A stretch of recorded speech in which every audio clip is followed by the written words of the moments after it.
for joining us today. With us here, we have Pat Zachary, one of the finest realtors, investors out here in Atlanta, and someone that's dear to my heart, so I consider a mentor. And so I'd love to share her story with you all. First, we want to get some insights, learn about her background, what spurred her interest in real estate, speak to her journey, and then we'll finish up as to where she is currently in the market, or what she's working on today. And so with that, I'd love to introduce Pat Zachary. Hello, everyone. Thank you, Pat. Appreciate you coming. I appreciate Sure. you coming to speak with us and giving us the time. So now tell us a bit about your background, so about your upbringing and how that touched on your interest in real estate. Okay, sure. So I am the youngest of four daughters. My parents actually divorced when I was six, so I grew up in a single mother household. And housing was something that there was always a need. And one of the things that my mom did was she really leveled up each time we changed housing. All right. So, grew up in the greater Hartford area in Connecticut, and my mom saw a housing opportunity in one of the neighboring suburbs of Manchester, and it was a duplex. But for us, the family, it was a whole house. It really felt like a whole house. We had a porch, we had a driveway, we had garages in the back. But the only caveat was we had neighbors that lived right next door. So that style of living was very prevalent in the Northeast. So when I moved to Georgia and completed high school, went to Georgia State University and then later the Art Institute. Real estate really kind of changed the landscape of real estate. Real estate changed when I moved to Georgia, and there were still multifamily housing, but it wasn't as prevalent as it was in the Northeast, but it still caught my attention as having really two houses in one. So that's kind of my background of, how I grew up, where I grew up, and what sparked my interest in real estate was the different housing choices that my mom made for us growing up. Mhm. When you say the different housing choices, how did that experience kind of impact you personally? And what was it about that kind of got you curious about what was possible within real estate? Well, I just noticed, we lived in apartment, a traditional apartment, and apartment living was different than smaller multifamily living. So here it is. I knew what it was like to live in a single family dwelling. I knew what it was like to live in an apartment, and I knew what it was like to live in a multifamily duplex. So just the idea that it just really opened up my eyes on, different living styles, and it really kind of intrigued me. So fast forward when I gained an interest for real estate, it was, those different experiences living in an apartment, living in multifamily, and living in single family that really just said, hey, there are different types of housing. How can you leverage them in real estate investing? So now, as you took that on, grew with that knowledge, with that insights, what were those steps that you took, maybe with arming yourself with books, investments, learning, what were those things that you were able to do to get you as close as you wanted to be able to get into real estate? Okay, so I knew I wanted to be a real estate investor, and I knew I wanted to own a duplex. That was just like I really hung on to that part of my journey, and so I just started to focus on learning as much as I could about real estate investing. So I would read books, I would go to seminars, and just really kind of, and I would meet different people in real estate. And it just kept my curiosity fed. So I decided that, hey, you know what? An easy way for me to learn as much as I could learn about real estate would be to get my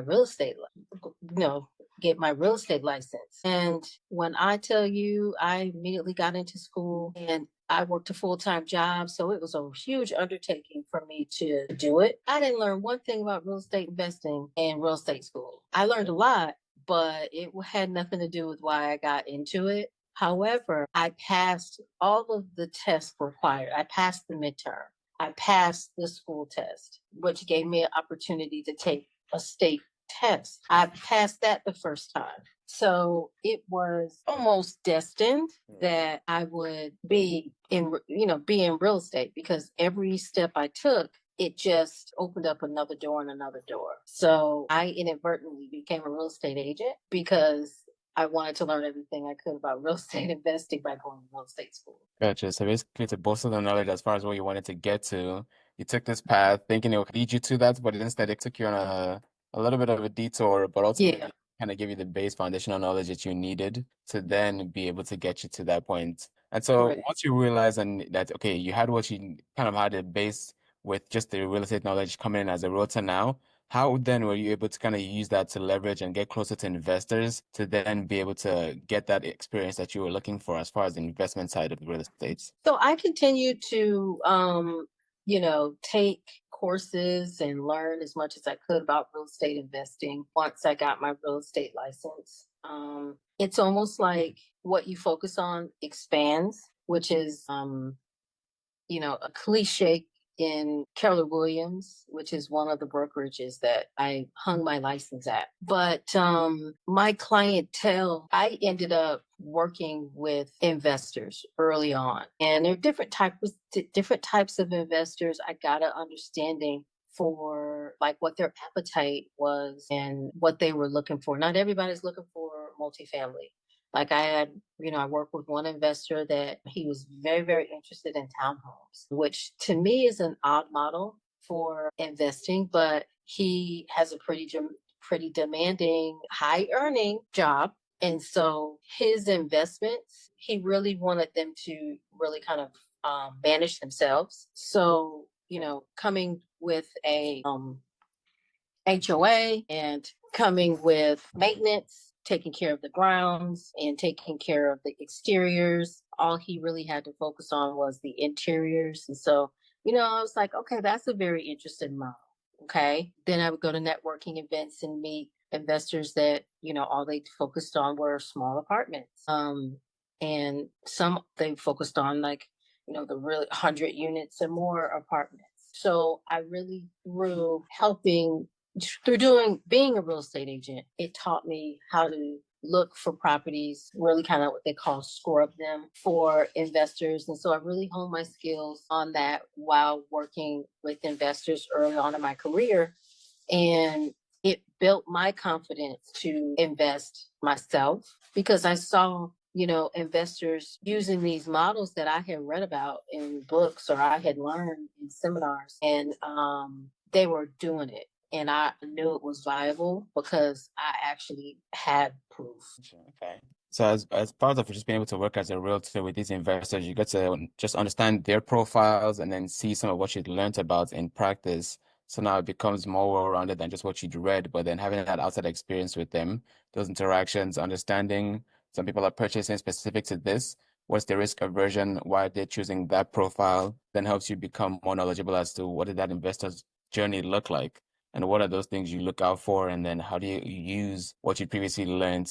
How do you put that into practice? Yeah, I mean, I would say just read and grasp as much or absorb as much as you can get your hands on from other people's journeys. And again, that is going to give you an edge in really formulating your journey. Like I said, like all the reading and studying that I had done over the years prepared me to be able to, as opportunities came across my desk, to know how to, you know, reverse engineer whether or not it would be viable for my model and growing my model, which is a very broad one, um, and it's broad because of the experiences I had working with investors and studying myself. Yeah, so like I said, just touching up on that, it kind of builds you up to be more prepared to be in that situation. So now,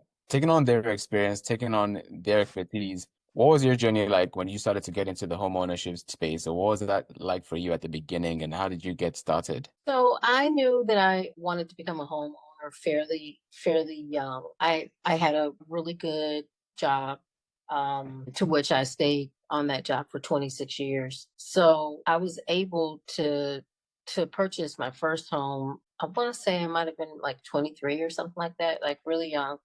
It was a dream fulfilled. It was necessary for me to become put put myself in the shoes of a homeowner in order to be a good landlord. You must, be a home. You must own home. You must own, my quiet enjoyment in my home was what I, learned to create for others as a landlord. Yeah, okay. So kind of as I segue into being an investor, first it's like, let me take on this, let me take on being a homeowner, let me understand it, get a feel for it, get that sense for it. And then you're thinking, okay, by that second one, then that's when you now become and start to fully in that investor pathway. Yes, yes. So I took the passive route early on, which was just to level up and purchase another home and have that initial home be that my first home become my first investment property. And that is a really viable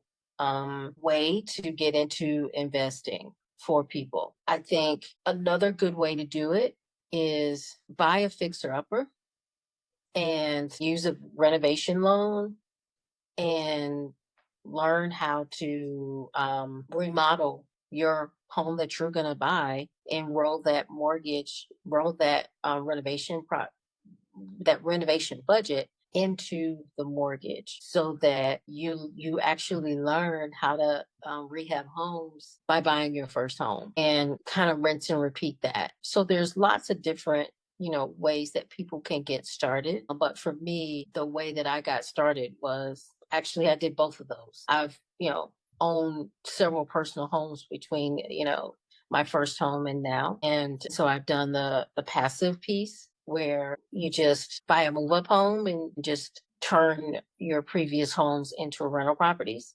And also bought a duplex that just it came full circle when I bought that duplex. And the duplex was built in 1920. I took a huge stab at completely gutting it and renovating it. And I used the renovation loan product that I'm talking about to be able to do it. So, when wholesalers are looking at tax records and they come across my property, I mean, I can't tell you, I mean, a couple of calls every week, you know. Hey, do you want to sell your house and so on and so forth? What they're looking at is they're looking at how much I bought the property for, but they don't realize that it was a very low price and my rehab budget was in there too. So I negotiated the house down so that I could have a larger renovation budget. So those are, like investing is not something you're just like you want to do and you go out and do. That's a very expensive way to do it because you can make a lot of mistakes, and if you don't have or you're not built, I'm a very resilient person, so I take everything that happens, good, bad, or indifferent, and process it in a way to make myself better and to learn from. So there are no mistakes, there are only lessons for me. But everybody's not built that way. So you just really got to know, okay, how am I built? And if you're built to where you're not as resilient, then you need to take more of a passive route, which is every 2 years buy a property, stay in that property 2 years and a day, turn it into a rental property or sell it so that, mitigate your capital gains tax. If you hold the property by a certain time, please consult your tax advisor on that. Do not quote me verbatim. But yeah, you really want to, your investment strategy, you really want to tailor it to your personality. You don't want to go out and be something that, really isn't your personality in the beginning. But as you get involved with it, you build your confidence, you just build your team. So the things that you are good at, don't focus on getting good at those things, just focus on finding a team of people that can do those things better than you can. Okay. So a couple of things I heard you speak to there. You're talking about one, understanding first your personality type and then being able to match your real estate journey to that personality type. So if you feel like it's easier for you to come in where, like you mentioned, get that first home, then move on to your second home and then put the first one on the markets, start with that as a rental, and then get something like a duplex where you can move into one, rent out the second. So all of a sudden you start to increase the number of jobs you have. Or if you feel like you have a higher risk capital, then you can start with something like a fix and flip. Go in there, put some sweat equity into it, do some work on it, get that equity off the bat, and then you can now use that, transfer that out into the next property. Or you can go for something that's an entire remodel, like you mentioned. And if you're feeling really like somebody who can manage a lot of risk, then you take on that option, go into it, gut it, and go through the process, but be willing to understand that the process comes with a lot of challenges, a lot of headache. But if you're understanding where you're going with it, you have a picture of what that journey is going to look like, then it's something you can take on knowing that even with the bumps that come along the journey, you know exactly where you're going with it. You know what the value is that you're going to get at the end of it. So that kind of holds you through. But that speaks to the resilience that you mentioned as being a key part of that because it's easy to get shaken in moments like that where you feel like you face so many obstacles time and time again. You just run into brick walls. Nothing is like you thought it was going to be in the beginning. And all of a sudden you fall out of the investment journey just because you've seen one too many hurdles in front of you. Yes, I mean, for like, I'm not sharing the blood, sweat, and tears of it, and I haven't shared that, but things that I've gone through probably wouldn't, another person probably, A, would not be doing real estate sales, would not be doing real estate investing, mainly because of the shock value of this industry and how, you know, there's highs and there's lows. Hear that. I think that comes with the territory, something like real estate too, because people oftentimes hear just about the glamorous side of things. They'll see the shows on TV that make you look like 30 minutes, you can do so much, you can achieve so much. So oftentimes there's all of the in between that happens that people don't tend to hear about, understand, or seem to be prepared for. And so it just comes in a glossy package, sounds ideal. And so that's kind of what this is all about now, being able to nitpick what are those things in between that you look out for, what are those avenues, and what are those ways to be creative so you can stay ahead of those challenges that ultimately will arise, no matter how prepared you want to be. Yes. Was that a statement or was that a question? Yes, I was going to ask you with regard to the challenges you faced, what were some of the biggest ones when it came to doing the remodeling? And then how were you able to overcome them, or what systems were you able to put in place to those? So I would say if you don't have the experience, who your team is, you must inspect what you expect. So I think for my remodel, I trusted the project manager way too much. But it was my first remodel and I didn't know what I didn't know. And it wasn't until, the end that I wish that I would have been more involved in every part of the renovation. Like finishes, the finish work wasn't necessarily as good as I would have liked it to have been. Choosing the subcontractors, I wouldn't have known, who to choose. But looking back, because of, my experience, that was on the top of my list going forward. It's a lot of times it's the little details of things that if you were more engaged and had more oversight over, they probably wouldn't have ended up being a thing. So yeah, so being like it's one of those hindrances where it's like coming into it for the first time, you're not understanding what the checks and balances are that you need to have in place as to what and where the shortfalls could be.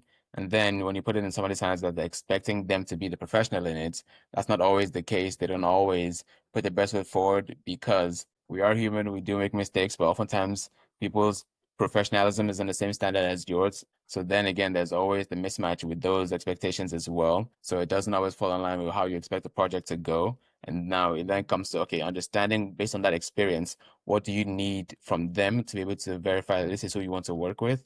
That way, you know that the next project you have, you can expect it to go a certain way. just because you have these checks and balances in place. Yeah, absolutely. You nailed it. Working with someone is different than someone working with you. So when someone is working with you, you set the tone, the parameters, the expectations, and you inspect what you expect. So I would say that is it in a nutshell. And so looking back, what I would do different is, that younger me that took on the project and, gave a lot of weight to the project, manager. I would have had a mentor who has done renovations similar to what I was doing, just come in and kind of oversee or be in those conversations, be in those inspections with me, with the project manager that I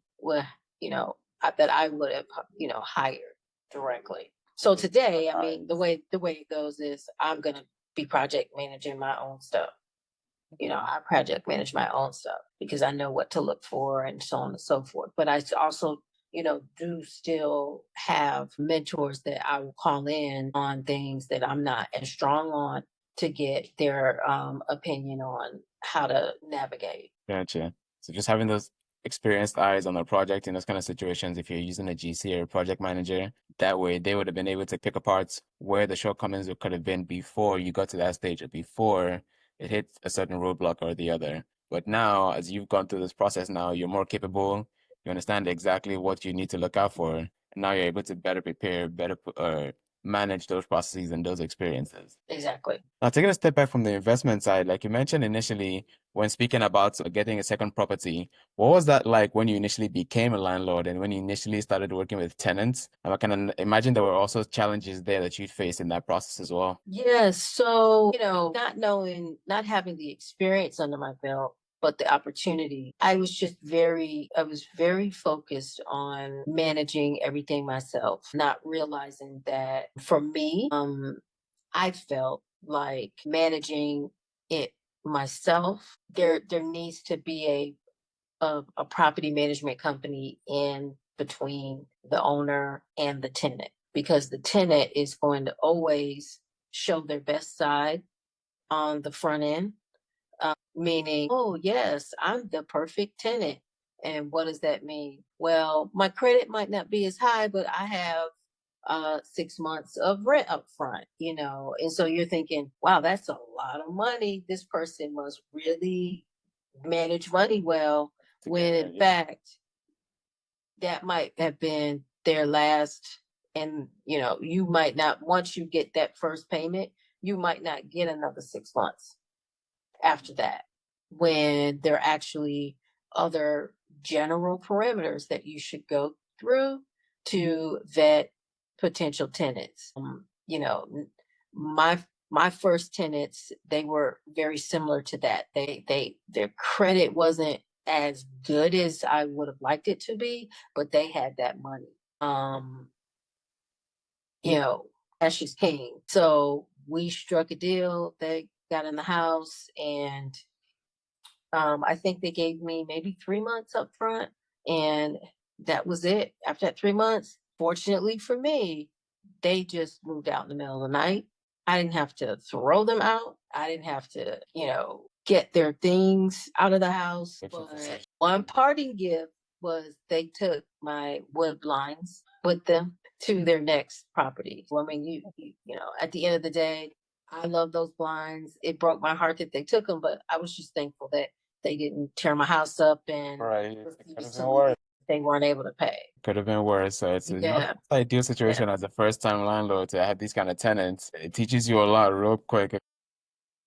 And that's where that resilience comes in. I was determined, early on to stay in real estate with my real estate sales career and, just real estate in general. So I am a student of the industry. And so that means, there are different genres within real estate that you can, niches, I should say, within real estate that, people only do this or people only do that. I, really kind of whatever interests me, I learn about it, and I do it. So it makes me a little bit more well-rounded in working with real estate investors because like I said, well, I'll meet people all the time. Hey, if you, I'm looking for this. If you come across this, let me know. And it's like, and that's exactly what I'm gonna do.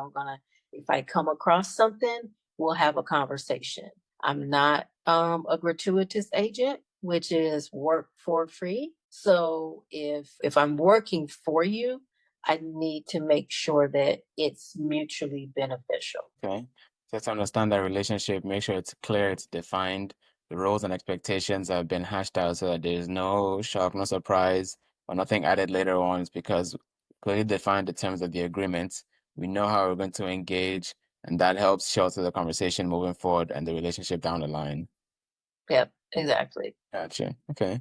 And now moving on from, the not so positive sides of tenants, what were some of the positives or maybe the better half or the better side of the kind of good tenants you found that you were able to come across and are able to kind of bring some of that light back into your real estate journey? Oh yeah, absolutely. So I had an elderly woman that she just absolutely loved the house. She had a friend that was her roommate. So she charged him and that helped her pay the rent and always on time and really, really took care of the house. She unfortunately had to move out of the house because she needed to like her benefits kind of downsized, so her income was less. And I loved her, but I wasn't going to lower my rent to keep her in there. But she just made sure that she left the house better than it was when she got it. And those are the type of tenants. If you could keep them, you really want to keep them. Looking back, I probably, might have done a little something with lowering that rent a little bit because she was such a good tenant. But you learn, and you take the things that you would have done differently in one situation, and you just implement it in future Definitely. situations. Kind of like that. I think it also kind of speaks to the kind of profile you want to be as a tenant to be able to have and get that kind of relationship or response from the landlord as well. Yeah. That if you like the first tenant, you come in looking all glossy on the outside, all of a sudden it's have to show your true colors later. It doesn't usually work out. So if you're honest, you're true to it. And like you mentioned, the key part is wanting to leave the property better than you found it. All of a sudden, it gives you a chance to have that kind of a relationship, and you don't know where it could take you down the line, not just with your landlord or with your co-tenants or just people in general, when you want to leave situations better than you found them, that's a trait that's key to have in more facets than one in life. No, absolutely. I mean, that if you could carry that in every sector of your life, you'll have a good life. Now, That should something The universe is set up that way. absolutely it comes back around tenfold. At the top, you mentioned about that you were working for 25 years as a dual career agent when you first started out in the real estate in general. Can you speak to a little bit more about that? What was your corporate career like, and how were you managing being an agent during that time? Sure. I worked in the airline industry, and a big part of my career was in operations. So it was shift work. And I grew in tenure and seniority. So I was always more senior. Once I got my real estate license, and I could pick the hours and days that I knew I wanted to, that would benefit me, so that I could work real estate, so that I could work in real estate and be open and available to function like a full-time agent. So if you didn't work with me and I wasn't selling you a house, you never knew that I had a dual career. I had another career because of how I worked my schedule for clients. Example, I have a consultation and, well, actually, I'd be scheduling a consultation for a potential client. And instead of asking them when they were, I would, let them know, hey, so this week, here are the appointment slots that I have left. Which of these slots might you want to take? That's a different So, approach. yeah. And so I just worked my schedule, ensured that I came across available and busy.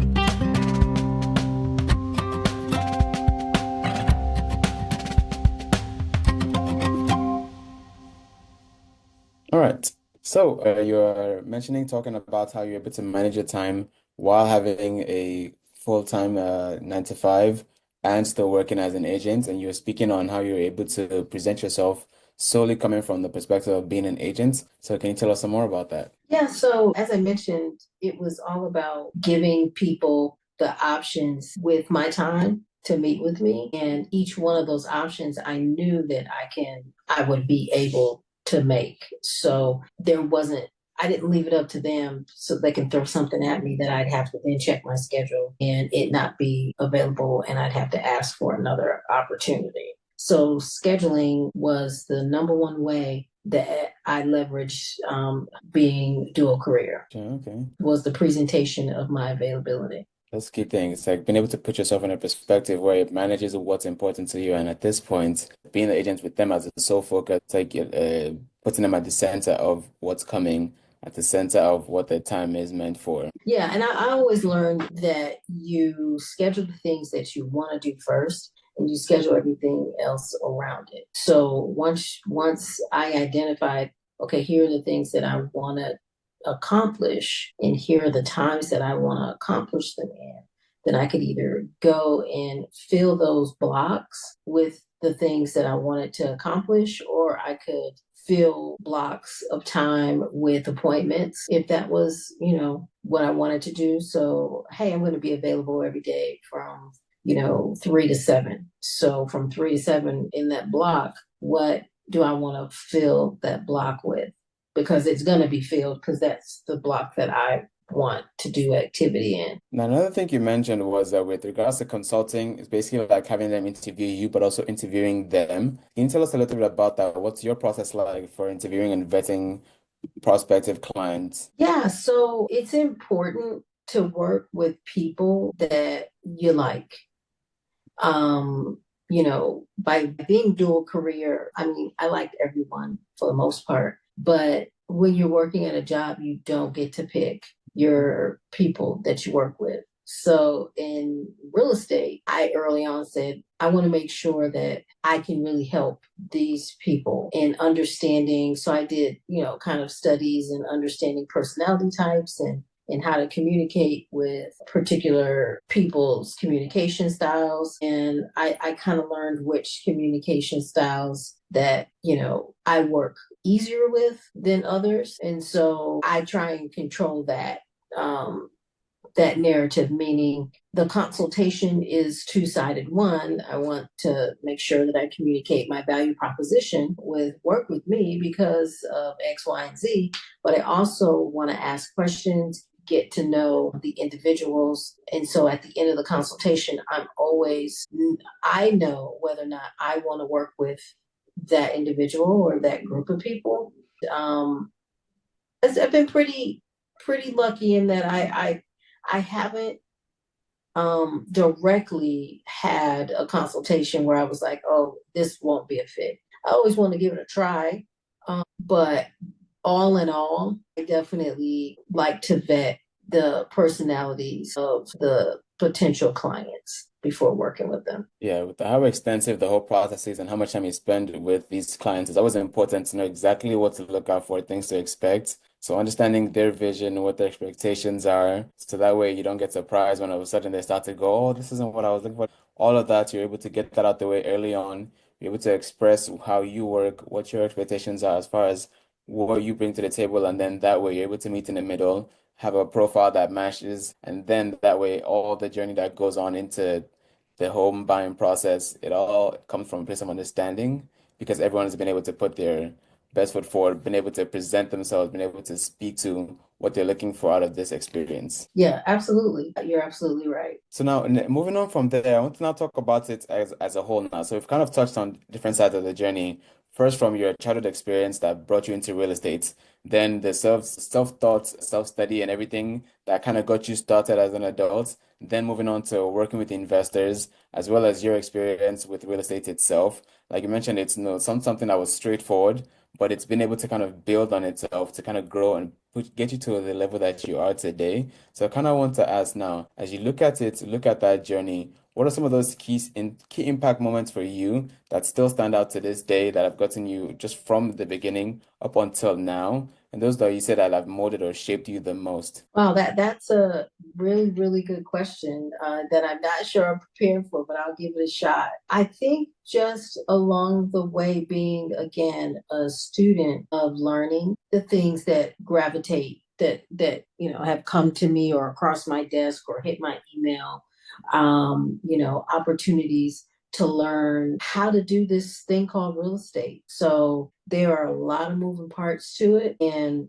for me, I think along the way, the experiences of working with buyers and sellers simultaneously in my sales career has been something that has been very, very successful in my consultations because there's nothing like every real estate agent can fill out paperwork and every real estate agent can advise a client whether or not they should do something. But it's the real estate agents that have the real life examples of what they're conveying to you are the ones that you're really going to get a lot out of. Yeah. And I'm one of those agents. My team, I am right there to give them that very confidence that I have because to work with a member of the team is like working with me because they are really powered by all of my experience. So, that's a bright spot. The investing side, just I think, as of late, I've gotten into the renovation side. And so, completing my first flip and successfully selling it and whatnot after my, not so great experiences with my first renovation was a huge, huge, highlight in my career. And, now I'm moving into the building space. So building from the ground up and working with other investors as partners, it just, for me, has really created a great confidence and a great calmness in my acumen. Like I said, I'm a student, a lifelong student of learning, and I am 20 years in real estate and in this upcoming May, I still there's still something for me to learn. I don't know it all. I know a lot and, I bring a lot of value to my clients and my team. And those are the key points that I feel are highlights of where I am from where I've come. Key, that's key. It's a whole journey, but it's a journey that you keep learning on. And all that you continue to learn, you build and amass and add to your persona, to your portfolio, to your profile. I wanted to touch back on real quick. You mentioned the renovation you just completed. Was that the one that was that kind of reminiscent of your home growing up? Or was that a different building? It was a different one. Can you tell us about this one? What was this one like? And what was some of well, I guess what was the appeal that drew you to this particular property? I mean, the property picked me. It was an opportunity. It started out a listing, and before of the listing, I made the seller an offer, and the offer wasn't compelling enough. It was great for me, but it wasn't compelling enough for her to just do that deal. So we go on the market and we're priced at where she felt, the house should be or she was comfortable with. And we got, a few offers, but one offer came through and it was a cash offer and it was a little lower than what I was going to offer. So some time had passed and she was like, boy, well, shoot, if I accept this offer, I might as well accepted yours. Right.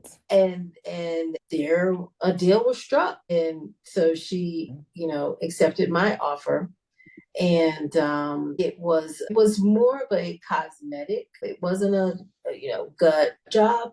It was more of a cosmetic renovation. So I got a chance to put the touches on the design and the fixtures and the color schemes and the flooring type, the countertops and cabinets and all of those things. And I was told that, boy, if I ever get a new house, I want you to design. I'm like, I'm not a designer, but then again, being in real estate sales, you walk through a lot of houses and you look at a lot of houses for potential, houses for clients, and we have that eye, just not trying to have that eye, but we know what gets buyers excited from a design perspective. So it's easy to transfer. That's an easy transferable skill into renovating houses as a real estate agent. Like, what's going to make the client say wow. Right. So it's like you've done those walkthroughs, you've been on the client side of things, Mm-hmm. been there making those purchases before. So you know exactly what those items are, what those fixings are, what those fixtures are. Mm-hmm. And people see it and instantly they're like, this is it, this is what we've been looking for. So Yeah, now coming in, being the one to manage a project, to build it from the ground up, you're able to make those fixes exactly the way you know will be eye grabbing, attention grabbing, and now you're able to bring exactly that to the market. exactly. Right. Okay. So you also mentioned there, it's like after going through the first renal, going through that process, being able to kind of move in there, live in it, get it ready, get it for the market. Now you've come to this one now. What kind of, I would say, would be sort of the biggest challenge between the two of them that you say you learned this from this one, kind of like how you mentioned you were moving in as a project manager for your next renal coming in. What some of those other challenges that the first one prepared you for that made this one more of a breeze or more a smoother transaction? I think managing the subcontractors, stepping into that role of managing the project as a whole, the budget, the purchasing, the deliveries, like just me being that person that I lean so heavy on. That person was me for me. So it was very easy to know how to move with this project, taking into account the things that didn't hit my radar on the big project, that renovation that I did. Okay, okay. So now you have that visibility, the oversight, so you're able to better manage the workflow of the project from end to end without having somebody in between and then there being some stop gaps or any sort of, let's say, drop in communication at any point throughout the project lifecycle. Yeah, because I didn't know what everybody needed to be doing. I didn't know in what order it should be done. I didn't. I trusted, the project manager. I trusted the process, and I didn't inspect what I expected. So it was very easy going forward to flip that and inspect what I expect and know what is supposed to happen next and who should come first, and what their role is, and what they're actually, not only what their role is, but how they should be doing that job. Like, I was a quick study. Were there steps you took to get you prepared for this project? Like maybe shadowing someone, taking courses, or is it something that you had seen, been a part of, and then just took that firsthand experience and stepped into the role? Yeah, it really, I did not shadow anybody. I just, like I said, I mean, I just took everything that I've ever learned, and I took the pain of the last experience and channeled it into, here's what you need to do. And, I walk houses all the time with Yeah. clients. I read inspection reports. I have, partners in the industry, vendors that I work with, that, if I had questions, I could, call on and ask. And just everybody that I hired, we had a level of communication where, if you said you were going to do said thing by said time, I'm there during that time that you said, to make sure that you're there to do it. And then once you're complete, you'll call me and I'll come and look and make sure that it is what it needs to be before you move on to something else, or something else is done on top of that project. I know there was a phrase you said prior about nobody cares about your money like you do, and I feel Yeah, nobody cares about your money like you do. And that means that it's nothing against them. Like one of the vendors, I actually had him quote out another opportunity that I didn't get to remodel, but I literally told him, I said, I know that you're used to working with investors that, have small apartments, and you started out working with property management company to fix maintenance items and stuff like that. This is different. This is going to be HGTV. TV quality. So I need you to take off your let's fix this real quick hat and think about doing the best work you've Quality ever work. done. Yeah. You know what I mean? And Yeah. so it's also, what I bring to the table as an investor that's a real estate agent is different than your typical investor because investors are thinking about margins, they're thinking about profits, but you won't see those margins and profits if you don't buy that property correctly for the right price. And you then have to sell that property. So if you buy wrong on the front end or you buy wrong for price on the front end, you're going to pay for it on the back end. If you buy an inferior product just because you outbid somebody and you pay too much and there are defects with the property that you're going to have to discount the property to sell it on top of buying it, so like I bring that full circle piece to the projects because I'm looking at it, is it sellable before I buy something? So I'm picking it apart, and the less I have to pick apart, the more potential that property has for me because I already know what's going to happen on the back end once it's all done. Most investors are going to price something based on a profit that they want to see, and it doesn't matter whether or not the buyers in the market are willing to pay that. That's key. The key pieces that you spoke about there, buying for a price too high and then somehow expecting to still find value of it or still find value or equity in it down the line. You have to be aware of what price you're buying at, what sort of value does that give you in the property, and then if you're thinking about exit strategies, you need to know and understand what's the price that you can actually sell this for. And if you come in bidding too high, you're already shooting yourself in the foot before you even get in the door. It's already going to give you, you're basically losing before you even get in the house. So being able to manage, understand that kind of gives you that unique perspective of coming in as an investor and a realtor. You're able to see not just coming in being like, oh, we just need quantity, quantity, quantity. But instead, in this case, you're focused on the quality of the property you're bringing to the market because you understand how that would impact the market and how that can pull in the right buyer. So not just like the regular developer who's just building copy and paste, copy and paste, copy and paste. You understand that beyond that quality, beyond that quantity rather, quality is what drives the sale. What avoids properties from sitting on the market for too long, just because investors like, oh, I spent all this money on it, I should get all this money back.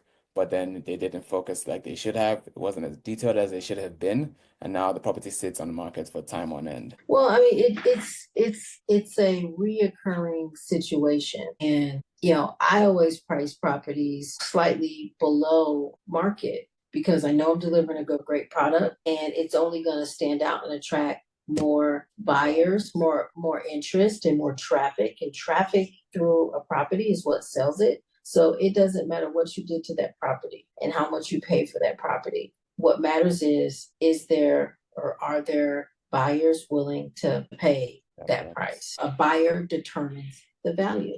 It's how much a buyer is willing to pay for a property. That is value in a nutshell. So what is the market value versus which pricing that some I guess I'd say developers would list a property as? Does the market agree with that? Do they see the same value that you see in their property? And then can you then come together and get that deal closed? Yeah, that's what it boils down to is you want to price it to be on the best properties aren't on the market, they're under contract. I hear that. Now, Yeah. speaking to that and present day, what would you say you're currently working on, and how are you continually developing and improving yourself to stay top of mind for what's going on in the market as far as changes and developments, as well as your own personal projects as well? So, I am working on developing and growing my real estate sales team. I'm also working on getting some reciprocal licenses in different states, different markets. From an investing side, I have a couple of build projects that I need to get started up on. And I'm also looking at some property in different parts of Georgia for buy and hold. So a full plate, you could say, but I think that's a good thing for me at this stage in my life. Okay. When you say you're looking for buy and hold, you're looking for build, What would you say it's like the vision in a 3 to 5 year span that would be, I guess, the most ideal outcome for you that you'd want to put together with kind of that plan as you've put it out now? So, one of the things also I didn't say is I'm ramping up my knowledge on larger apartment investing too. So I'd like to have 3 to 5 years. I'd like to have a couple dozen builds under my belt, and they could be small apartments. They could be small apartments. They could be flips. It's because every project that I get into, I have to see multiple exit strategies. So I won't be in a position where I've got a property sitting on the market. It's either going to be, on the market and sold, or I'm going to do a refinance and it'll be a temporary buy and hold. So I don't like, they kind of all can come together for me because of the multiple exit strategy piece that I see in every property. It has to have at least two strategies that can be executed if needed. I also might be buying some properties out of the United States as well. So it's going to be fun. Sounds like it, yeah. Yeah, it's going to be fun. Like anything I'm interested in, I'm going to go. So what would you say the size of your portfolio is now? And by that time, what do you say would be an ideal bracket for you to be, to have grown into? I would say an ideal I would say a mix of small apartments, I would say maybe 20 to 50 small apartments in the next 5 years, and some international homes in the Any next markets in 5 years. particular? Any international markets in particular? Um Africa, something in Africa, and honestly, I'd like to say a couple of other places, but the world is doing some things right now. I don't know. Right. But Yeah. Africa is a place that you know will always be an opportunity for me. Okay. Yeah. Now, this has been wonderful. Thank you so much for sharing your insights, your experience, and your expertise with us. And it's great to hear and learn from someone as learned as yourself and someone as capable in the industry with a wealth of experience and knowledge like this. We're looking forward to picking this up some more, following you along on this journey as well. Oh, And if yes. people wanted to reach out to you, where and how could they possibly do that? Well, I mean, you can reach out to me via my phone number. It's 404-988-6651. And my social channels on Instagram are Pat underscore sells underscore Atlanta, and at the sold home team, one word. Thank you so much, Check me Pat. out. It's been wonderful and look forward to chatting with you again soon. Okay, excellent. Thank you for having me. It's My been pleasure. fun.